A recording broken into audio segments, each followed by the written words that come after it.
está del otro lado Alejandro Navas, columnista de Economía del Noticiero. Hola Ale, ¿cómo estás? ¿Qué tal, Lara? Buen viernes para ti, para toda la oyentada del noticiero. La verdad es que con una sensación de mucha tristeza, porque conocimos en el día de ayer eh, la información del INDEC respecto de los indicadores de pobreza y de actividad económica. Y sinceramente, han sido noticias malas en general.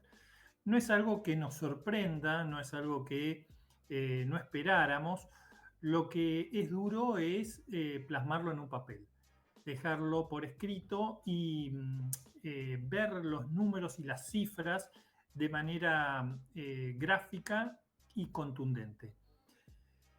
Para no hacer demasiado rodeo, lo que podemos decir es que en general tanto la pobreza como la indigencia en nuestro país del último semestre del año 2023 respecto del primer semestre del año 2024, ya plena gestión del nuevo gobierno de Javier Milei, esos indicadores han empeorado.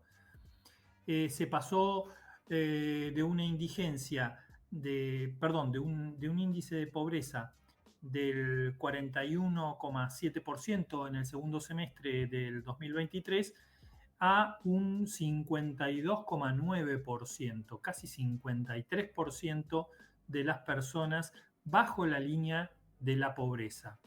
Recordemos un poquito qué es la línea de la pobreza. La línea de la pobreza está definida básicamente por el nivel de ingresos que tienen las personas para comprar, comparado con la compra de la canasta básica total, una canasta básica que determina lo que una persona necesita para el diario vivir. Y la indigencia también aumentó del 11,9 que estaba en el segundo semestre del 2023 al 18,1. Prácticamente 6 puntos porcentuales aumentó la indigencia.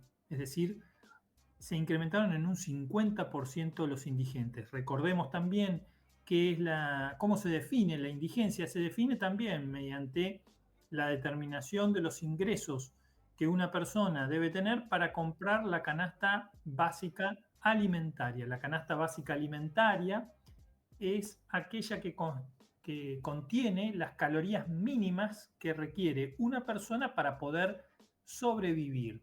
Es decir, que muchas personas no están alcanzando a comprar alimentos que le provean la cantidad de calorías diarias que necesitan para poder sobrevivir.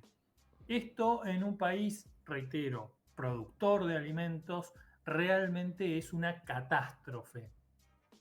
Es un fracaso de la economía y de las políticas económicas a lo largo de todos estos años, porque recordemos, la economía es la ciencia que se encarga de planificar la distribución de los ingresos y de los recursos en una economía.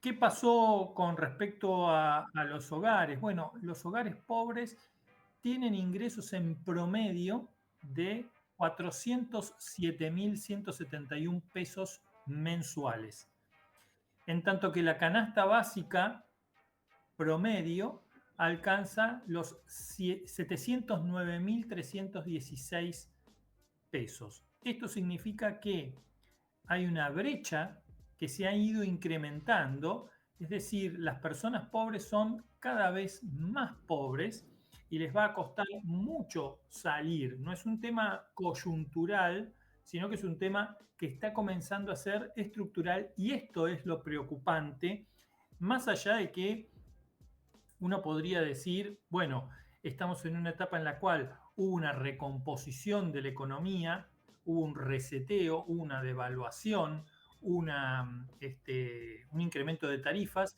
y esto afectó, sin lugar a dudas, el ingreso de las personas, pero de alguna manera es una cuestión pasajera. Pasado este mal trago, este mal semestre, digamos, van a venir los brotes verdes del segundo semestre. Bueno, lo que esta brecha nos indica es que va a ser muy difícil que esto se revierta en el próximo semestre y es probable que no se revierta ni siquiera de aquí a un año. Por lo tanto, estamos conviviendo con un índice de pobreza estructural del orden del 50%, lo cual debe ponernos a repensar las políticas económicas para sacar a nuestra población de la pobreza. Ale, Eh, quería preguntarte, porque cuando vine para acá vine leyendo en Twitter un comunicado del Ministerio de Capital Humano que decía precisamente que estaba bajando, que había como una tendencia negativa en el índice de pobreza.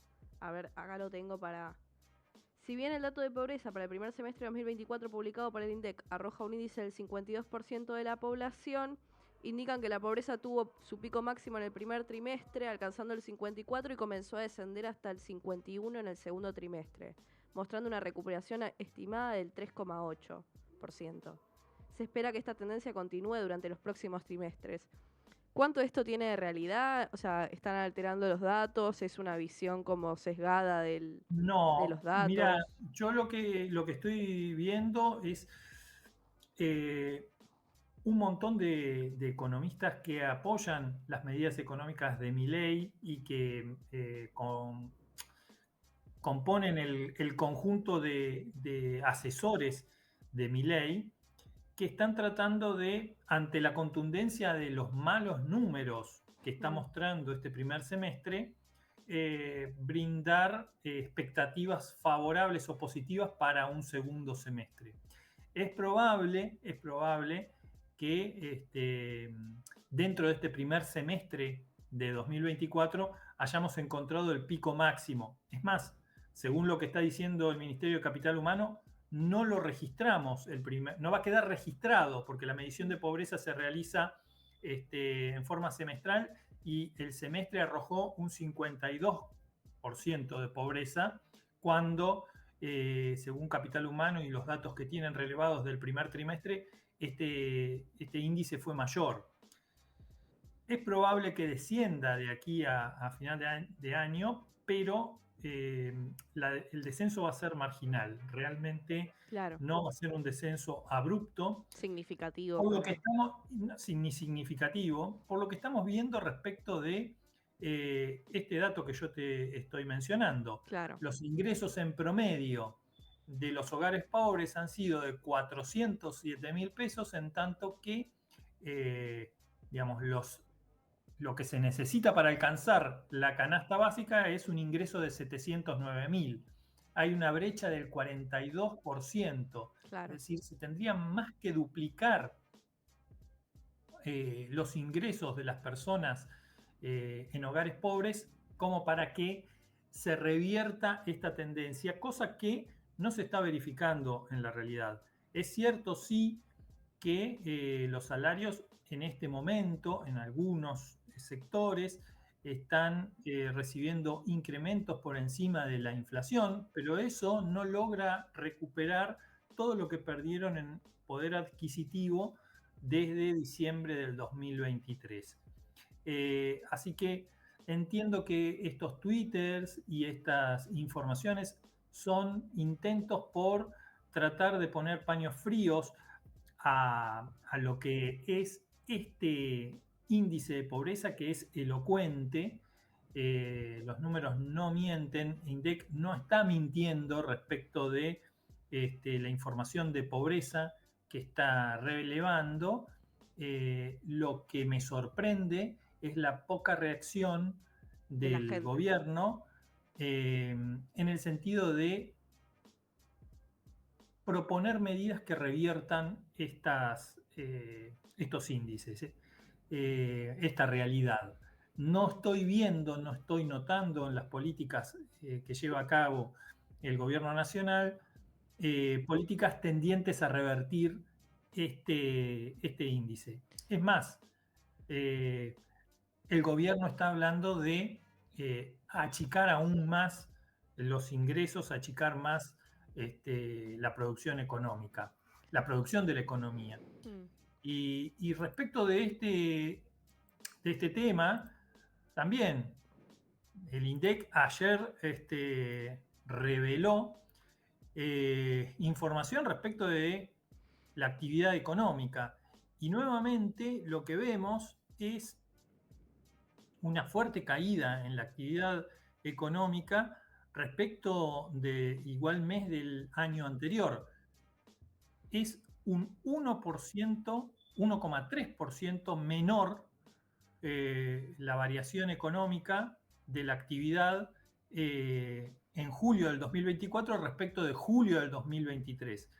Y fundamentalmente, esta caída no ha sido aún peor o se encuentra amortiguada porque el año pasado, a esta altura, teníamos una situación de sequía en el campo que hizo que la producción del campo, la producción agrícola, fuera de las más bajas. Entonces, este año, julio del 2024, hay una recuperación de 23 puntos porcentuales.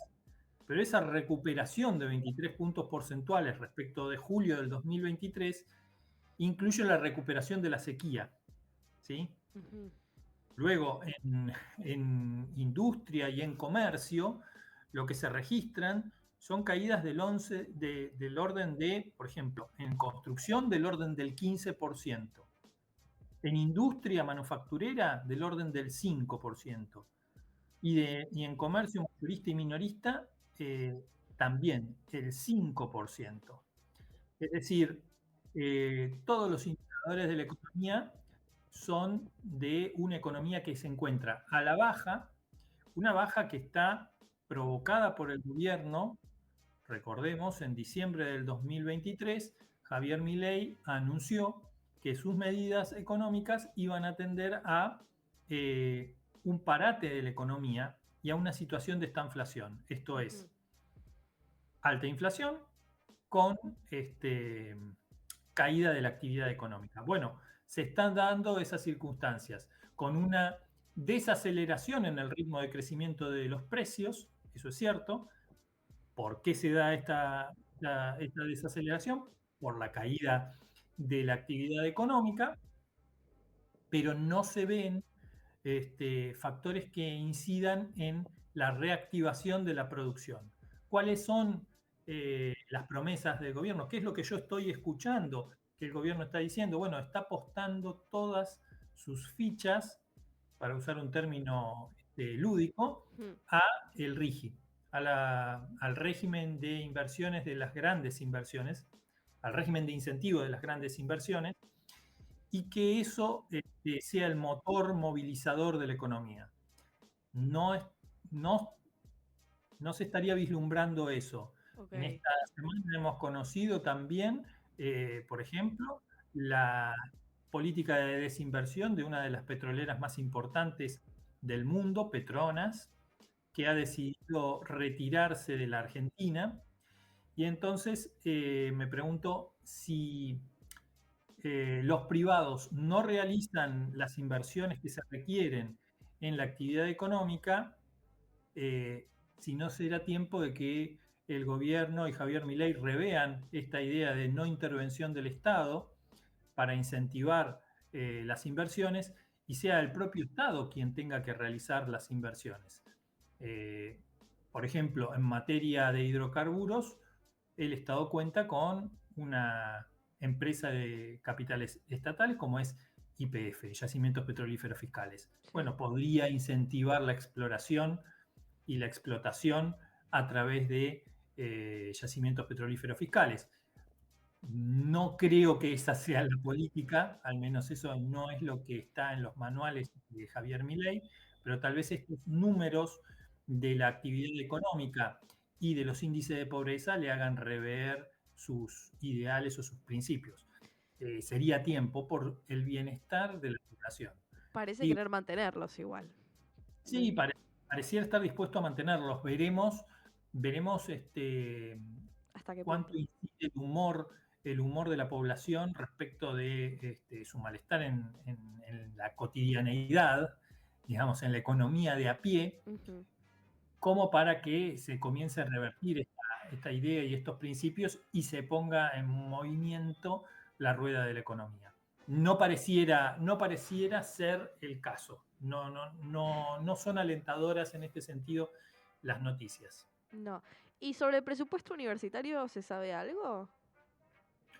Bueno, ahí tenemos también una fuerte discusión. El Congreso ha sancionado una ley para el financiamiento de las universidades y el Poder Ejecutivo ha dicho que en tanto y en cuanto esto se interponga con su política de déficit fiscal cero, lo que va a hacer es vetar la ley. Veremos Sí. si se atreve a realizar dicho Hay veto. un plazo, ¿no? Para el veto.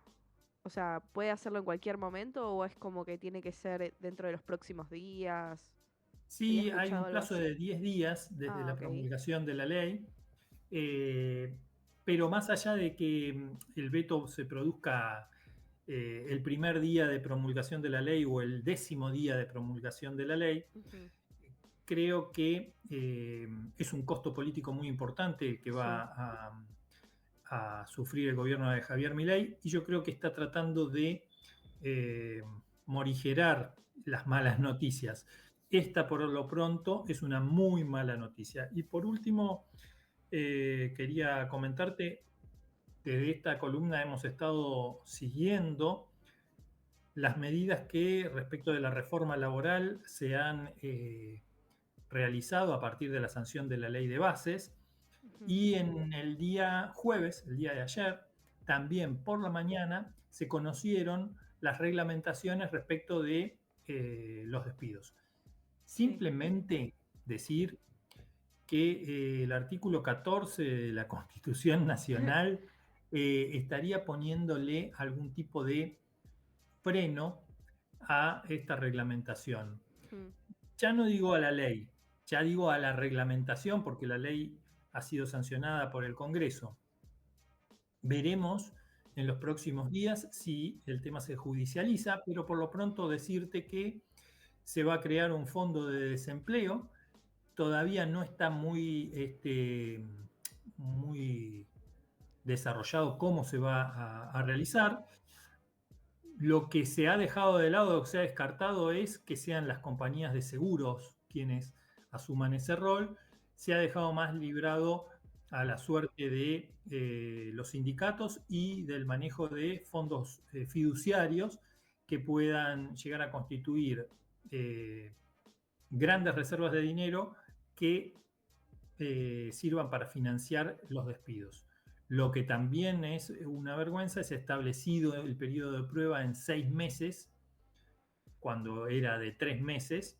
Es Ujú. decir, un trabajador puede estar esperando que su cargo sea confirmado, su relación contractual sea confirmada, casi medio año. Una locura. Sí. Y por otro lado, un tema también no menor es, perdonen, No un pasa tema nada. no menor es eh, ay, se me fue. Bueno, no pasa nada. Te No, despido, Ale. Lo dejamos para la próxima. lo dejamos para la Guárdatelo y la próxima, semana lo que dejamos para la viene, próxima reunión. dale. Muchas gracias, Alejandro Nava. Ahora vamos a ir a un pequeño corte. Así que nada, no se vayan, que seguimos con más Noticero.